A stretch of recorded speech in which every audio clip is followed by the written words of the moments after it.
Question principale, Madame la députée de Gaspé. Monsieur le Président, la Gaspésie, c'est un milieu de vie extraordinaire qui fait de plus en plus l'envie des Québécois à la recherche d'un environnement sain en pleine nature, pour les adeptes du plein air, pour les familles et de plus en plus pour des entreprises innovantes qui attirent de nombreux talents. La Gaspésie, c'est également la destination privilégiée des touristes québécois et elle s'est hissée au 3e rang des plus belles destinations au monde. Le projet d'exploitation de pétrole de la compagnie albertaine Cuda Pétrole et Gaz présente de nombreux risques pour l'environnement, particulièrement pour les cours d'eau. Il est absolument aberrant d'entendre parler d'exploitation pétrolière et encore plus de forage horizontal prévu et de fracturation hydraulique non exclue dans l'écosystème ultra-sensible de la Gaspésie. Est-ce que le ministre de l'Environnement peut rassurer la population à l'effet qu'il s'opposera au projet d'exploitation de la compagnie albertaine Cuda Pétrole et Gaz? Monsieur le ministre de l'Énergie et des Ressources naturelles. Oui, merci, Monsieur le Président. Notre gouvernement n'a pas une vision dogmatique par rapport au développement des hydrocarbures. Le premier ministre a été très clair qu'il n'y aura pas de développement d'hydrocarbures sans l'acceptabilité sociale et sans le respect d'un environnement.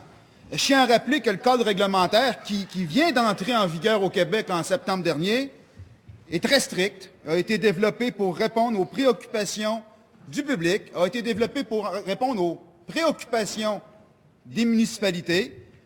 Donc, pour qu'un projet voit éventuellement le jour en Gaspésie ou ailleurs au Québec, on va devoir le faire la démonstration qu'il est conforme et qui répond à tout égard à la fois à la loi et au règlement sous-jacent. Alors, ça va se faire dans ce processus-là et on va veiller à ce que ça soit dans le respect des lois et des règlements. C'est comme ça qu'on doit travailler. Première complémentaire, Madame la députée de Gaspé. Oui, en parlant du premier ministre, il a lui-même confirmé son refus de la construction du projet Énergie-Est et il a parlé du pétrole sale de l'Alberta. J'aimerais souligner ici, Monsieur le Président, qu'il n'existe pas de pétrole propre. Il y a une énorme prise de conscience environnementale partout en Gaspésie et au Québec. Il est inconcevable de laisser évoluer le projet GALT qui deviendrait le premier projet pétrolier au Québec. Est-ce que le ministre de l'Environnement peut nous dire pourquoi il veut souiller le territoire de la Gaspésie pendant 40 ans pour l'équivalent de 42 jours de consommation pétrolière au niveau actuel du Québec? Monsieur le ministre de l'Environnement. Oui, bonjour, Monsieur le Président. J'écoutais les propos de mon collègue et je pourrais répéter mot pour mot ce qu'il a dit. On s'est doté d'une réglementation et d'une procédure excessivement rigide et rigoureuse. On parle d'acceptabilité sociale, oui, on parle de respect des normes environnementales également, mais on parle surtout d'une procédure qui est loin d'être complétée à l'heure où on se parle.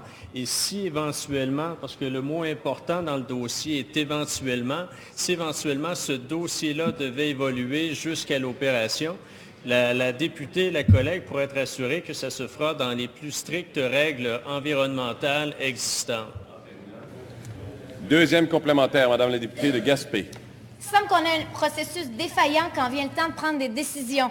L'exploration a été autorisée, mais rien n'oblige à poursuivre l'analyse d'un tel projet. Si le gouvernement autorise un permis d'exploitation pour GALT, il ouvre la porte à d'autres compagnies. Il ouvre une deuxième porte aux dérogations quant à la proximité des cours d'eau, puis il ouvre une troisième porte à la fracturation hydraulique. Est-ce que les portes sont ouvertes pour certains lobbies plus puissants que la volonté de la population? Que faut-il au gouvernement pour mettre fin au projet d'exploitation des hydrocarbures en Gaspésie? Monsieur le ministre de l'Environnement. Je comprends la question de la députée, de la collègue, mais je la trouve particulière en toute franchise et en toute honnêteté. Elle connaît très bien le processus, elle connaît l'échéancier.